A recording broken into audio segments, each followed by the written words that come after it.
ಪ್ರಕೃತಿಯ ಮಡಿಲಲ್ಲಿ ಕನಸಿನ ನಗರವಾಗಿ ಮೂಡಿಬಂದಿತ್ತು ಲವಾಸ ಸಿಟಿ.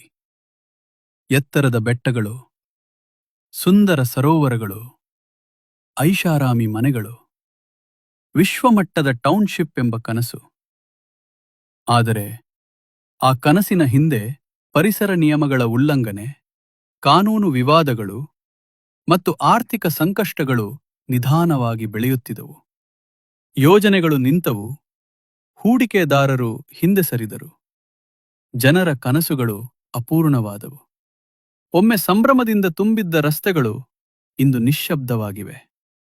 ಹೇಗೆ ಕುದುರೆ ಮುಖದಲ್ಲಿ ಗಣಿಗಾರಿಕೆ ನಿಂತ ನಂತರ ಆ ಪ್ರದೇಶದ ಚಿತ್ರಣ ಬದಲಾಗಿತ್ತೋ, ಹಾಗೆ ಲವಾಸ ಕೂಡ ಅಭಿವೃದ್ಧಿಯ ಸಂಕೇತದಿಂದ ಅಪೂರ್ಣ ಕನಸಿನ ಸಂಕೇತವಾಗಿ ಮಾರ್ಪಟ್ಟಿತು.